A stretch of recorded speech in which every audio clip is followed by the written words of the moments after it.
사도 요한이 그 서신 요한일서 5장 4절에서 5절에 이렇게 이야기를 했죠. 우리 함께 같이 읽어보도록 하겠습니다. 무릇 하나님께로부터 난 자마다 세상을 이기느니라. 세상을 이기는 승리는 이것이니 우리의 믿음이니라. 예수께서 하나님의 아들이심을 믿는 자가 아니면 세상을 이기는 자가 누구냐?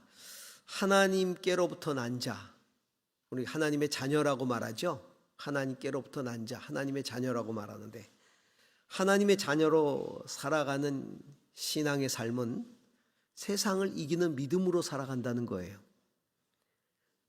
하나님의 자녀가 아니면 누가 세상을 이기겠느냐라고 이야기하고 있죠. 여러분, 세상을 이긴다는 것, 세상을 이기는 믿음이라는 게 뭘 의미합니까? 세상에 감동을 주고 세상을 변화시킬 수 있는, 진리로 말미암아 세상을 변화시킬 수 있는 영향력 있는 믿음, 이것이 세상을 이기는 믿음이겠죠.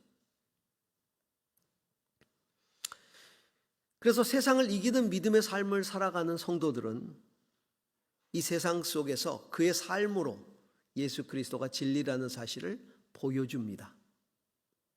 영향력을 끼친다는 것이죠. 예수님은 제자들을 향해서 이렇게 말씀하셨어요. 너희는 세상의 빛이고 소금이다. 빛은 어둠을 밝히죠. 소금은 맛을 내죠. 썩는 걸 방지하죠. 이 말씀은 무엇을 반증해 주는 것이냐 하면 이 세상은 빛이 필요하다는 거예요. 어둠으로 가득 차 있다는 거죠. 이 세상은 소금이 필요한 만큼 맛을 잃었다는 겁니다. 그리고 썩어가고 있다는 거예요. 그래서 빛이 필요하고 소금이 필요하다는 거죠. 그런 영향력을 끼칠 수 있는 믿음이 세상을 이기는 믿음이다. 이번에 제가 오성훈 목사님 장례를 치르면서 깨달은 바가 큰데요. 많은 사람들이 이구동성으로 이야기하는 말이 참 잘 사셨다. 그분이 정말 잘 사셨다. 장례마저도 그분이 삶으로 보여주셨던, 나타냈던 그 진리를 죽은 이후에 장례를 치르는 그 장례마저도 그 삶을 보여주셨어요. 한국 교회 선교단체들이 다 한 사람의 장례를 위해서 이토록 연합하고 기도하고 안타까워하고 아쉬워하고 슬퍼하고 위로하고 그분의 유업을 우리가 반드시 계승해야 된다라고 다짐하는 것, 사실 이런 것들을 본 지가 오래됐거든요. 이 장례식을 많은 기독교 신문이 보도를 했는데 참 은혜롭게 보도를 했어요.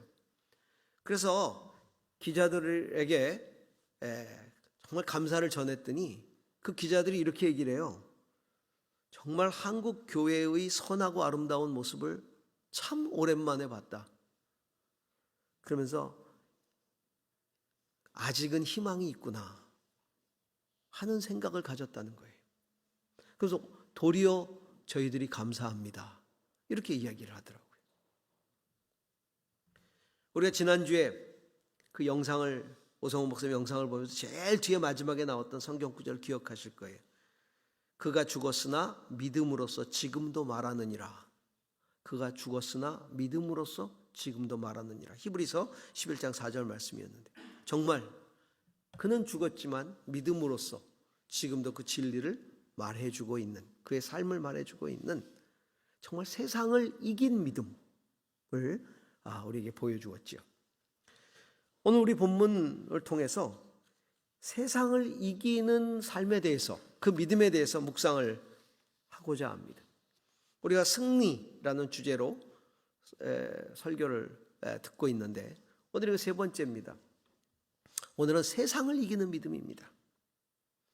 오늘 성경은 우리에게 세상을 이기는 믿음이 무엇인가를 잘 이야기해 주고 있죠. 자, 에베소 2장 우리가 읽었던 말씀 다시 한번 보시기 바랍니다. 하나님은 성도들을 이 세상 가운데서 살리시고 일으키시고 앉히셔서 세상을 다스리게 한다라는 말씀이, 사도 요한이 성도들은 세상을 이기는 믿음을 가지고 있다 이렇게 이야기했는데요, 이건 무슨 말이냐면 하나님의 자녀로 거듭나는 순간 우리는 세상을 이길 수 있는 지위와 권세를 얻게 된다는 거예요. 이건 나에게서 나오는 지위와 권세가 아니에요.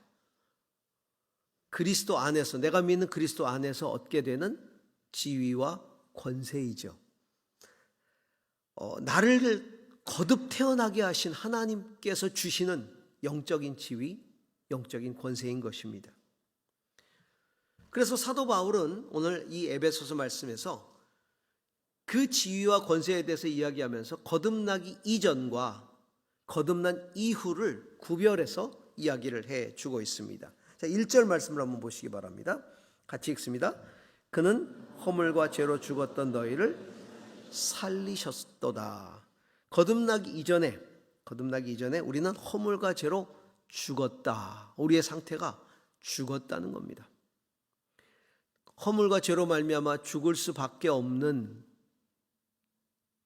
그것이 아니라, 죽을 수밖에 없는 게 아니라 이미 우리는 예수 그리스도 밖에 있을 때, 예수 그리스도를 믿지 않을 때, 거듭나지 않았을 때 우리는 이미 죽은 존재들이란, 영적으로 죽어있는 존재, 하나님과 소통하지 않는 존재, 그런 존재라는 거예요. 허물과 죄로 말미암아 하나님에게서 끊어진 존재, 우리는 죽은 존재들이다. 그런데 예수 그리스도 안에서 우리가 어떻게 변화됩니까? 5절 같이 읽습니다. 허물로 죽은 우리를 그리스도와 함께 살리셨고 너희는 은혜로 구원을 받은 것이라. 허물로, 죄와 허물로 죽었던 우리, 죽어 있는 우리를 그리스도와 함께 살리셨다는 거예요. 그리스도와 함께 살리셨다. 우리가 예수 그리스도, 부활하신 예수 그리스도를 믿음으로 말미암아 그리스도 안에서 우리가 살아나는 것이다. 그리스도와 함께 살려주셨다. 그 살려주신 그것을 다른 말로 뭐라고 한다? 은혜로 구원을 받았다. 은혜로 구원을 받는 것이다. 자, 죽었다. 그리고 살았다. 이게 이전과 이후지요. 자, 그 다음에 2절 한번 보시기 바랍니다. 함께 읽습니다. 그때 너희는 그 가운데서 행하여 세상 풍조를 따르고 공중의 권세 잡은 자를 따랐으니 곧 지금 불순종의 아들들 가운데서 역사하시는 영이라.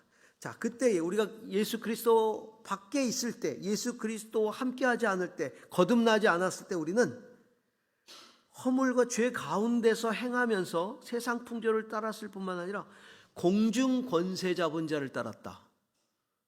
불순종의 아들들 가운데 역사하는 영이다. 공중 권세 잡은 자는 사탄이죠. 사탄과 사탄을 따르는 악한 영들, 그 영들에게 우리는 따랐다는 얘기는 굴복하고 살았다는 이야기입니다. 굴복했다. 무릎을 꿇었다. 무릎을 꿇었어요. 굴복했어요. 그것이 하나님의 자녀가 되기 이전의 우리의 모습이죠. 하나님의 자녀가 된 다음에 어떻게 됐습니까? 6절에 함께 읽습니다. 또 함께 일으키사 그리스도 예수 안에서 함께 하늘에 앉히시니. 함께 일으키셨다 그랬어요. 일으키셨다. 굴복했던 사단과 공중권세 잡은 자에게 굴복했던 우리를 일으켜 세우셨어요. 일으켰다. 더 이상 그것에 굴복하지 않도록 하셨다. 그 다음에 자녀가 되기 전에는 어땠습니까? 자, 3절 함께 읽습니다. 전에는 우리도 다 그 가운데서 우리의 육체의 욕심을 따라 지내며 육체와 마음에 원하는 것을 하여 다른 이들과 같이 본질상 진노의 자녀였더니. 우리가 사탄과 그 악한 영들에게 무릎을 꿇었을 때에 우리의 모습은 무엇의 다스림을 받았느냐 하면 2절에 나오는 게 세상 풍조를 따르고, 그 다음에 3절에 있는 것처럼 육체의 욕심을 따라 지냈다.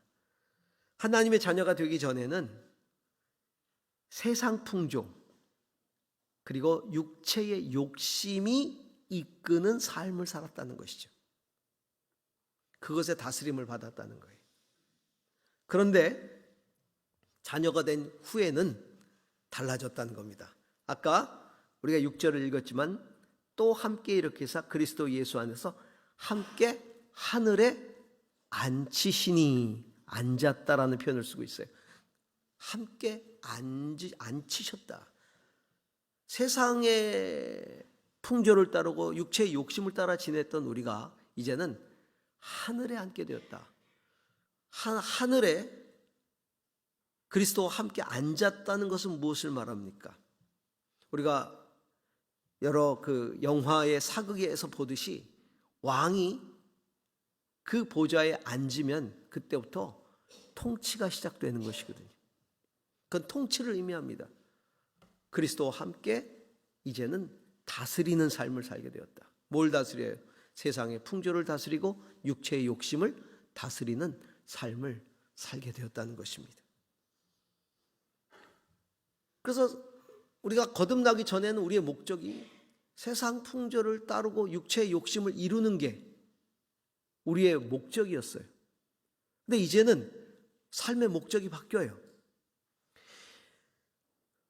7절에 보니까 그리스도 예수 안에서 우리에게 자비하심으로 그 은혜의 지극히 풍성함을 오는 여러 세대에 나타내려, 예수 그리스도의 풍성한 은혜를 오는 여러 세대에게, 세상에, 쉽게 얘기하면 세상에 나타내는 것이 삶의 목적이 되는 거예요.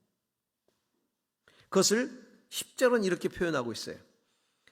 우리는 그가 만드신 바라 그리스도 예수 안에서 선한 일을 위하여 지으심을 받은 자니 이 일은 하나님이 전에 예비해서 우리로 그 가운데 행하게 하려 하심이라. 세 번역으로 한번 읽어볼까요? 같이 읽습니다. 우리는 하나님의 작품입니다. 선한 일을 하게 하시려고 하나님께서 그리스도 예수 안에서 우리를 만드셨습니다.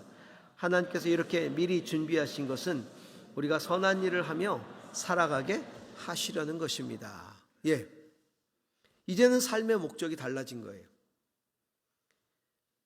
예수 그리스도 안에서 우리를 만드신 목적, 선한 일을 통해서 하나님을 온 세상에 드러내는 그런 삶을 살게 하신 것이죠. 세 가지 동사, 죽었다, 굴복했다, 그리고 다스림받았다, 따랐다. 그런데 예수 그리스도 안에서 바뀌었다는 거죠. 살았다, 일으킴받았다, 그리고 앉았다, 다스리게 되었다는 겁니다. 우리 안에 일어난 영적인 변화, 지위와 권세가 완전히 바뀐 거죠. 중요한 건 뭡니까? 내가 이걸 깨닫는 게 중요한 거예요. 내가 하나님의 자녀 거듭나는 순간 나는 이런 존재가 되었는데, 살았고 일으킴받았고 하나님 우편에 예수 그리스도와 함께 앉았는데 내가 그것을 인식하고 있느냐, 깨닫고 있느냐, 그 정체성을 가지고 있느냐, 그리고 그 권세를 내가 행사하고 있느냐라는 것이죠. 요즘 왕과 관계된 영화들이 그 히트를 치고 있는데요. 왕과 함께 사는 남자, 왕사남, 1200만 돌파했다고 하죠. 그 이전에 이미 이런 시리즈가 있었어요. 광해, 왕이 된 남자. 그것도 굉장히 아주 많은 관객을 동원했죠. 광해의 이야기를 다뤘는데 픽션이죠. 역사 기록에 나오는 이야기는 아니에요. 근데 우리에게 굉장히 큰 여러 가지 생각들을 하게 해준 영화였었어요.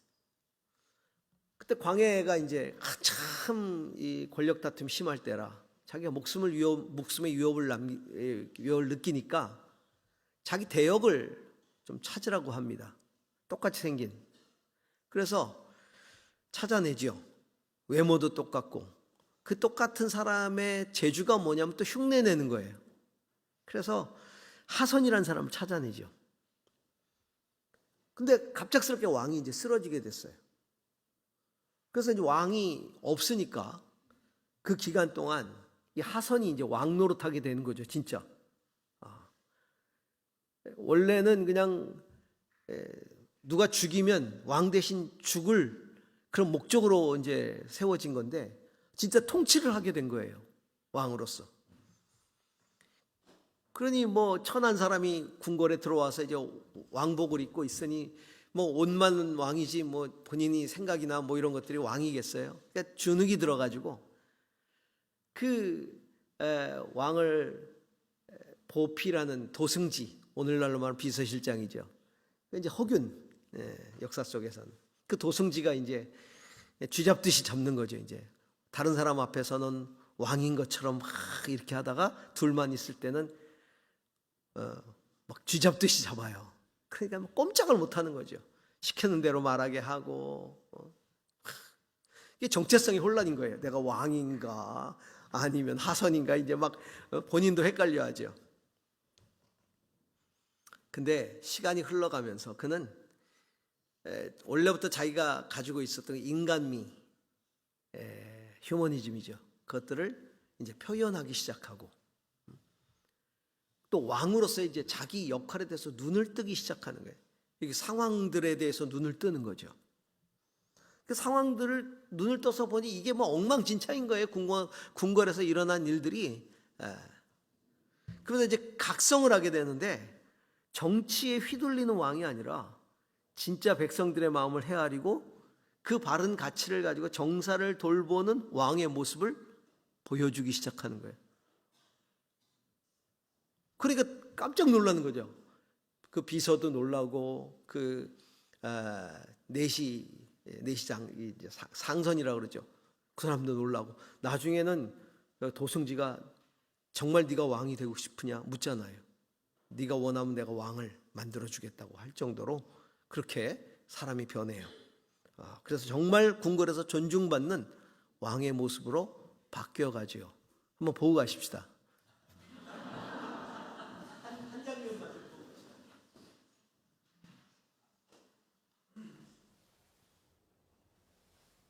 군사는 기마 500두에 궁수 3천, 기병 1천을 더하여 총 2만의 군사를 파병토록 하겠사옵니다. 병사 2만을 차출한다면은 북방의 경계가 위험할 수도 있을 터인데. 대가, 이 나라가 있는 것이 누구의 덕이옵니까? 명이 있어야 조선이 있는다. 오랑캐와 싸우다가 짓밟히는 한이 있더라도 4대 예를 다하는 게 황제의 은혜에 보답하는 길이라 사료되옵니다.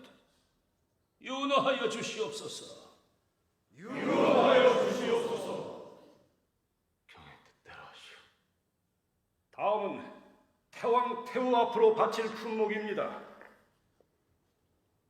공려 40, 황세조 150호, 백세조 150호, 체단 적당히들 하시오, 적당히들! 대체 이 나라가 누구 나라야? 뭐라? 이 땅에 오랑캐에게 짓밟혀도 상관없다고? 명황제가 그리 좋으시면 나라를 통째로 갖다 바치시든가. 전하, 부끄러우질 하시오!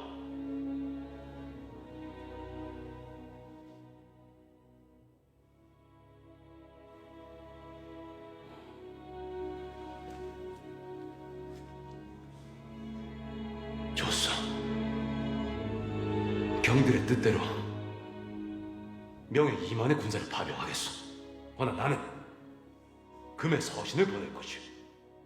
홍문관을 적어라. 명이 두려워 2만의 군사를 파병하였으나 금과는 싸움을 원치 않는다. 부디 우리 군사들을 무사히 조선으로 돌려보내주시길 소원한다. 전하, 사대의 명분을 저버리고 오랑캐에게 손을 내밀다니요. 그 4대의 명분이 뭐요? 도대체 뭐길래 이만의 백성들을 사지로 내몰라는 것이오?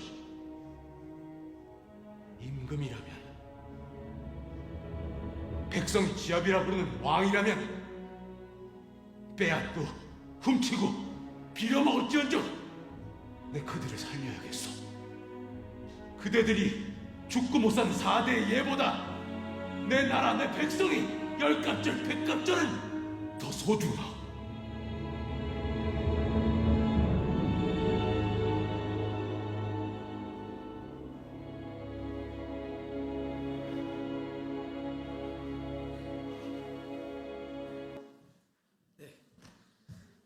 도승지의 당황하는 모습 보셨죠?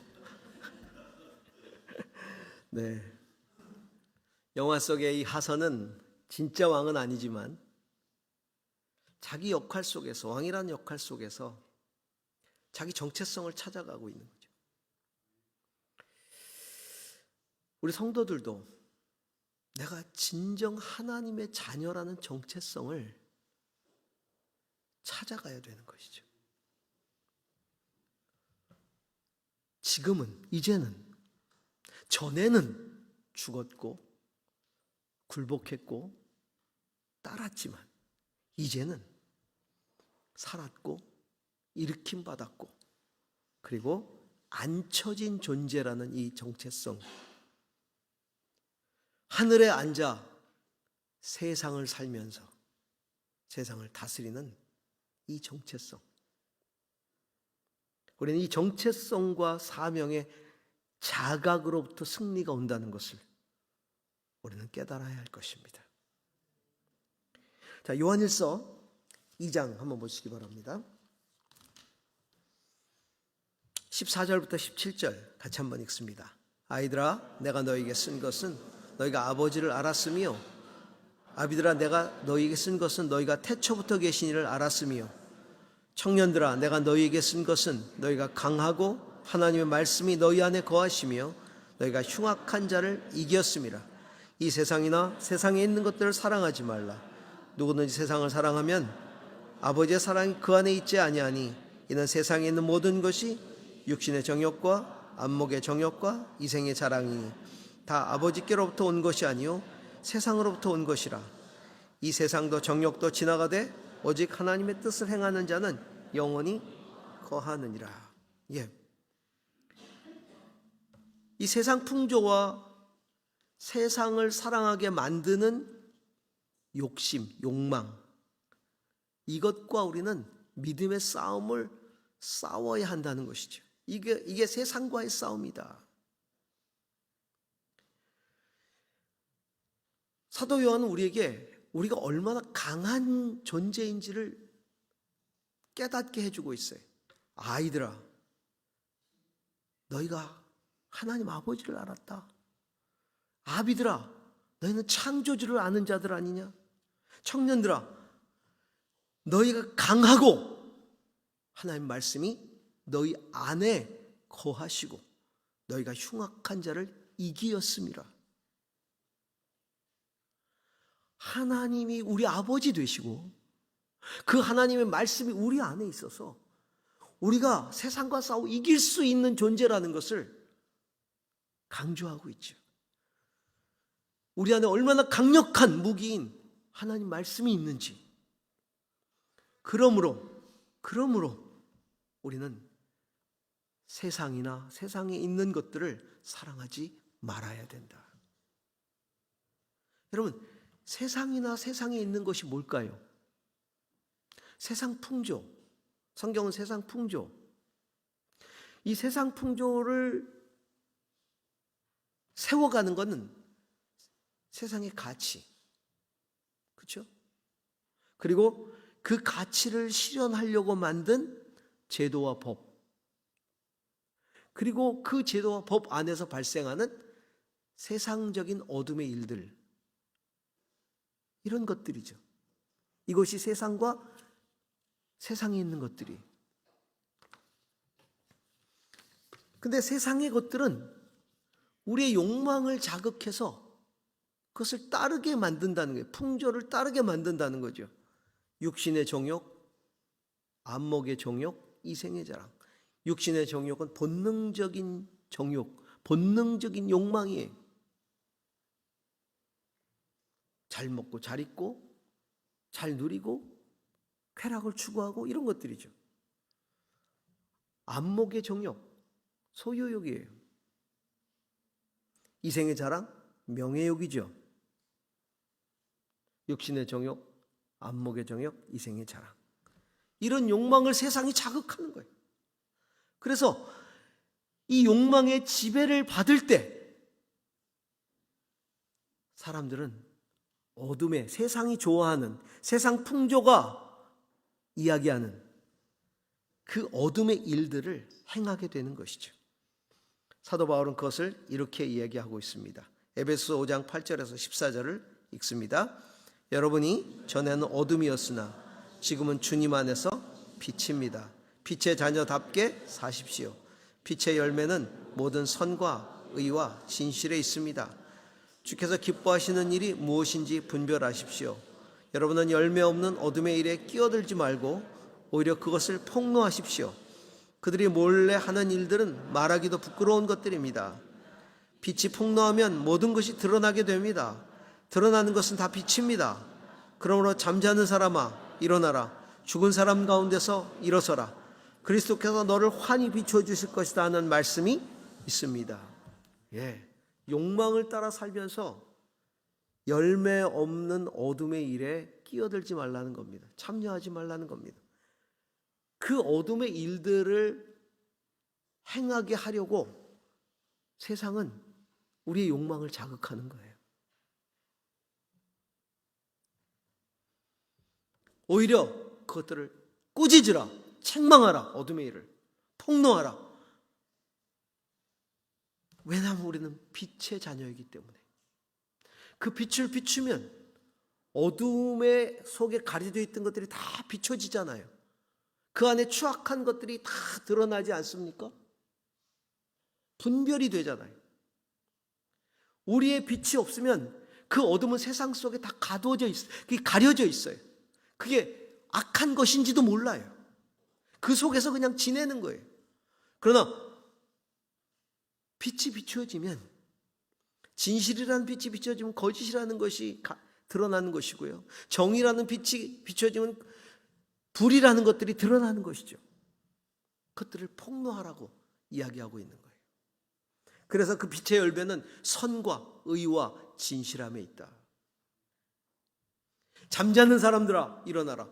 우리가 하나님의 자녀임에도 불구하고 어둠의 일들을 꾸짖지 못한다면, 그것들을 폭로하지 못한다면, 어둠의 그 일들에 끼어들어 살고 있다면 우리는 잠자는 자들이에요. 잠자는 자들은 일어나라고 얘기해요. 죽은 사람들 가운데 일어나라. 죽은 사람들은 그것이 어둠인지도 모르는, 그것이 죄인지도 모르는 죽은 사람들이고요. 그들 가운데 우리가 깨어서 일어나라. 빛을 비추라는 것이죠. 그래서 세상 풍조를 따라서는 안 된다 라고 이야기하고 있는 것이죠. 자, 그러면 어떻게 해야 되느냐? 어떻게 우리는 세상을 이길 수 있을까요? 사도 바울은 갈라디아서 이렇게 얘기하고 있죠. 갈라디아서 5장 16절에서 17절 함께 읽습니다.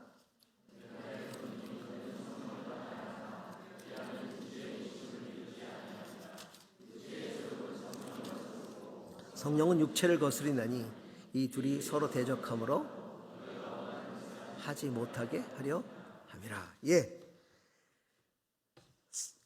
성령을 따라 행하라 라고 얘기하고 있는 거예요. 성령을 따라 행하라. 성령을 따라 행하라. 성령을 따라 행함으로서만 우리는 세상과 싸워 이길 수 있다. 성령이 인도해 주시는 대로 살라, 이런 의미거든요. 성령이 인도해 주시는 대로 살라. 그때 너희는 육체의 욕망을 채우려 하지 않을 것이다. 성령이 원하는 바로 내가 채워지면 육체가 원하는 욕망으로 나를 채우려고 하지 않는다. 왜냐하면 서로 거스르기 때문에. 이런 거예요. 성령이 원하는 것이 내게 가득하면, 우리는 그걸 성령 충만이라고 얘기하잖아요. 그러면 싫어져요. 육체의 욕망을 채우는 것들이 싫어지기 시작합니다. 또 육체의 욕망이 내 안에 가득 차 있으면 성령이 원하는 것들이 싫어져요. 그래서 중요한 것은 성령이 원하는 바로 나를 채우는 게 중요한 거예요. 그러려면 성령이 나를 지배해야 되겠죠. 충만이란 말은 다른 말로 다스린다 이런 뜻이거든요. 다스림을 받는 거예요. 성령의 다스림을 받는데, 성령은 단순히 어떤 그 현상이나 파워, 에너지 이게 아니라 인격적인 하나님이시거든요. 보혜사, 우리를 보호하고 은혜 주시는 스승, 우리 곁에 계시도록 부름받은 분, 보냄받은 분, 이런 뜻이거든요.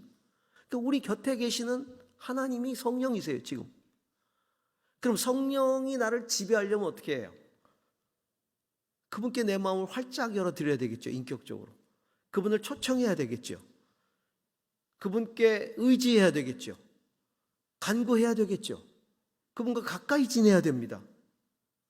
도와달라고 요청해야 합니다. 그분의 뜻대로 살려고 애써야 됩니다. 성령과 친해지셔야 돼요. 그래야 성령이 원하는 바를 잘 할 수 있어요. 여러분, 인간관계라는 게 그렇잖아요. 서로 정말 친해지면 마음을 열지요. 마음을 열게 되면 어떻게 됩니까? 그가 무엇을 기뻐하는지, 그가 무엇을 싫어하는지 다 알게 되죠. 그렇게 친밀해지잖아요. 정말 친한 사람은 어떻게 해요? 기뻐하는 건 하려고 애를 쓰고 싫어하는 건 안 하려고 애를 쓰죠. 그런 거예요. 성령과 친해지면 성령이 기뻐하는 걸 하려고 하고 성령이 싫어하는 걸 안 하려고 하는 것이죠. 이 둘이 서로 거스르기 때문에. 그럼 성령이 뭘 싫어할까요? 사도 바울은 성령이 싫어하는 것들을 이렇게 이야기하고 있습니다. 갈라디아서 5장 19절에서 21절, 육체의 행실은 환히 드러난 것들입니다. 곧 음행과 더러움과 방탕과 우상숭배와 마술과 원수매짐과 다툼과 시기와 분냄과 분쟁과 분열과 파당과 질투와 술취함과 흥청망청 먹고 마시는 노름과 그와 같은 것들입니다. 내가 전에도 여러분에게 경고하였지만 이제 또다시 경고합니다. 이런 짓을 하는 사람은 하나님의 나라를 상속받지 못할 것입니다. 성령이 싫어하는 것들이, 내 안에 계시는 성령의 능력으로 이런 성령이 싫어하는 것들을 다스리지 못하고 의도적이고 반복적으로 이런 행위를 하면 하나님 나라를 상속받지 못한다. 하나님 나라는 상속은 누가 받아요? 자녀가 받는 거잖아요. 하나님 나라를 상속받지 못한다는 얘기는 하나님의 자녀가 아니다 이런 뜻이거든요. 그러니까 성령의 다스림을 받아서 우리 육신은 연약해서요, 이런 것들을 부지불식간에 행할 수가 있어요.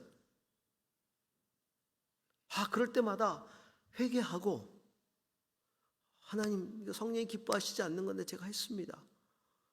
다시 무릎 꿇고 주님의 은혜를 구하는 이런 태도가 없이 의도적이고 반복적으로 아무런 문제의식을 느끼지 못하면서 이것들을 계속해서 행한다면 이건 하나님의 자녀가 아니죠.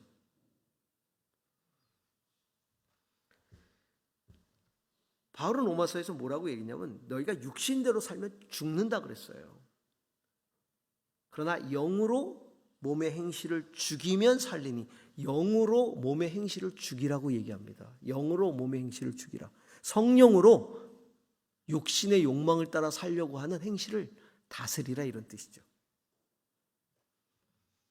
그래서 그 하나님의 영으로 인도함을 받는 사람이 하나님의 자녀라고 얘기를 해요. 그러면서 우리는 정과 욕망을 십자가에 못 박은 자들이다. 성령으로 삶을 얻었으니 성령의 인도해 주심을 따라 살아가자 이렇게 말합니다. 성령은 우리를 거듭나게 하셨어요. 하나님의 자녀로. 거기서 만족하지 말고 나를 거듭나게 하신 성령이 인도하시는 대로 따라가자, 살아가자.